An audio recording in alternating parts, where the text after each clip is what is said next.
یہ ایک ایسا واقعہ ہے جو ہر انسان کے دل کو ہلا کر رکھ دیتا ہے۔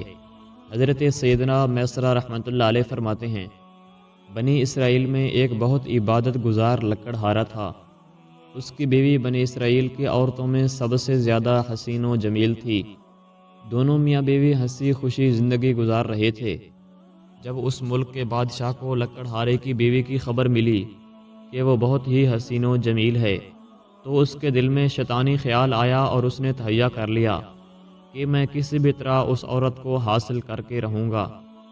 چنانچہ اس ظالم شہوت پرست بادشاہ نے ایک بڑھیا کو اس لکڑہارے کی بیوی کے پاس بھیجا کہ وہ اسے ورغلائے اور لالچ دے اور اس بات پر آمادہ کرے کہ وہ لکڑہارے کو چھوڑ کر شاہی محل میں ملکہ بن کر زندگی گزارے۔ چنانچہ وہ مکار بڑھیا لکڑہارے کی بیوی کے پاس گئی اور اس نے کہا، تو کتنی عجیب عورت ہے کہ اتنے حسن و جمال کے باوجود ایسے شخص کے ساتھ زندگی گزار رہی ہے جو نہایت ہی مفلس اور غریب ہے، جو تجھے آسائش اور آرام فراہم نہیں کر سکتا۔ اگر تو چاہے تو ملکہ بن کر زندگی گزار سکتی ہے۔ بادشاہ نے پیغام بھیجا ہے کہ اگر تو لکڑہارے کو چھوڑ دے تو میں تجھ سے نکاح کر لوں گا، اس جھونپڑی سے نکال کر تجھے محل کی زینت بناؤں گا، تجھے ہیرے جواہرات سے آراستہ کروں گا، تیرے لیے ریشم اور عمدہ کپڑوں کا لباس ہوگا، ہر وقت تیری خدمت کے لیے کنیزیں اور خدام ہاتھ باندھے کھڑے ہوں گے، اور تجھے اعلیٰ درجے کے بستر اور تمام سہولتیں مل جائیں گی۔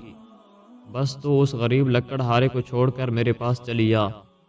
جب اس عورت نے یہ بات سنی تو لالچ میں آ گئی اور اس کی نظروں میں بلند و بالا محلات اور اس کی آسائشیں گھومنے لگیں۔ چنانچہ اس نے لکڑہارے سے بے رخی اختیار کر لی اور ہر وقت اس سے ناراض رہتی۔ جب اس نیک شخص نے محسوس کیا کہ یہ مجھ سے بے رخی اختیار کر رہی ہے تو اس نے پوچھا، اے اللہ عز و جل کی بندی، تم نے یہ رویہ اختیار کیوں کیا ہے؟ یہ سن کر اس لالچی عورت نے مزید سخت رویہ اختیار کر لیا۔ بالآخر لکڑہارے نے مجبوراً اس حسین و جمیل بے وفا لالچی عورت کو طلاق دے دی۔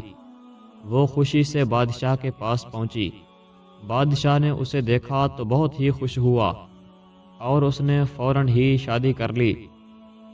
بڑی دھوم دھام سے جشن منایا گیا۔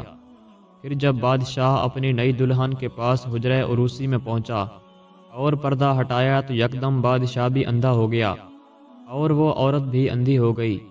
نہ وہ عورت اس بادشاہ کو دیکھ سکی اور نہ ہی بادشاہ اس عورت کے حسن و جمال کو دیکھ سکا۔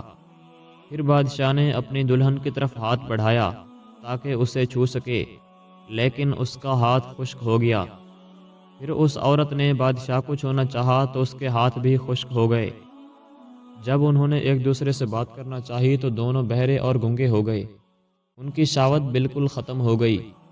اب وہ دونوں بہت پریشان ہوئے۔ صبح جب خدام حاضر خدمت ہوئے تو دیکھا بادشاہ اور اس کی نئی ملکہ دونوں ہی گنگے، بہرے اور اندھے ہو چکے ہیں اور ان کے ہاتھ بھی بالکل بیکار ہو چکے ہیں۔ جب یہ خبر اس دور کے نبی علیہ السلام کو پہنچی تو انہوں نے اللہ عز و جل کی بارگاہ میں ان دونوں کے لیے عرض کی تو بارگاہ خداوندی سے ارشاد ہوا کہ میں ہرگز ان دونوں کو معاف نہیں کروں گا۔ انہوں نے یہ گمان کر لیا کہ جو حرکت انہوں نے لکڑہارے کے ساتھ کی میں اس سے بے خبر ہوں۔ اے ہمارے عز و جل، ہمیں اپنے عذاب سے محفوظ رکھ اور ہمیں دنیا اور